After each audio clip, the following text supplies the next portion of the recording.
me now is for the latest on the South Africa-Russia nuclear deal here in Johannesburg is Professor Jannie Rossouw. Jannie, thank you for making the time to join us.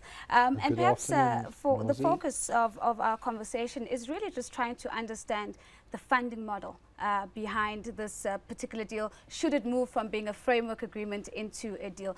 Are there best practice examples that South Africa should be looking for as we begin to think about where we're going to get this money from?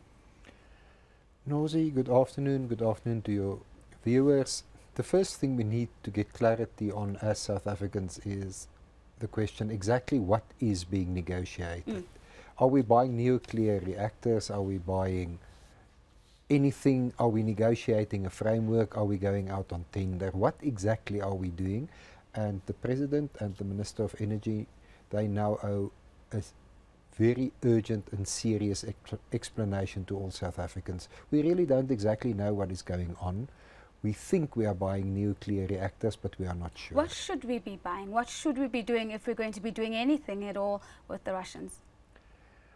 Well, the main question is, should we be doing it with the Russians, or should there be an open and transparent tender process? Yeah. So there should be an open and transparent tender process. We have no doubt that we need electricity, generating capacity, and nuclear can form part of that strategy. But Prof, others would take you on that point and remind you of our BRICS partnership and say that strategically it would make sense that Russia would be a front runner for us before France and before the US, who are other contenders in the space.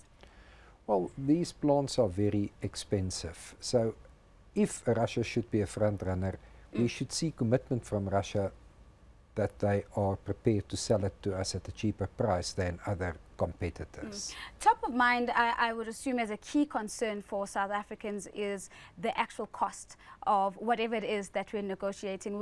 We're in a space where we're well aware of the overrun costs that we've seen in a number of these coal plants that Eskom has been running.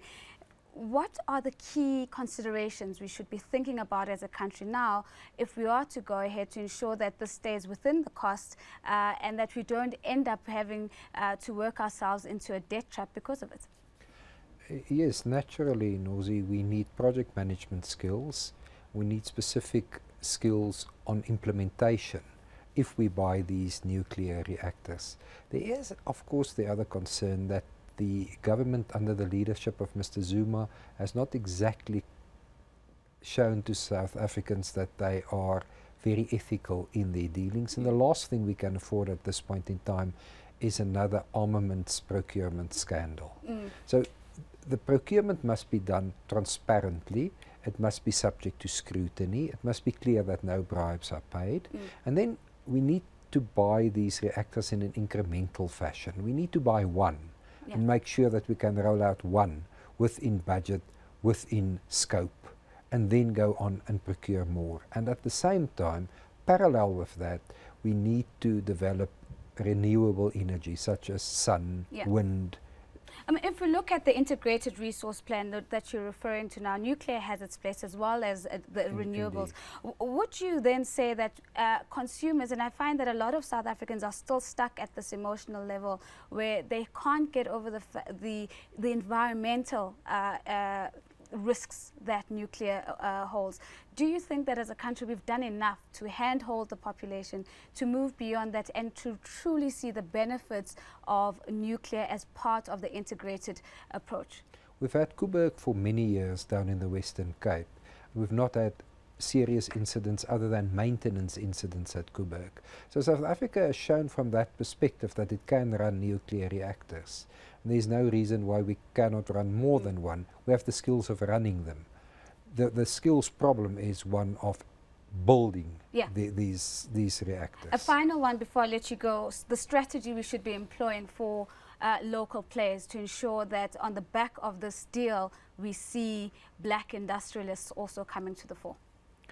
Nozi, I really doubt whether we have the necessary skills in terms of building this capacity in South Africa. As you call them, black industrialists, or anywhere for that matter. We have skills in running them, not skills in building them.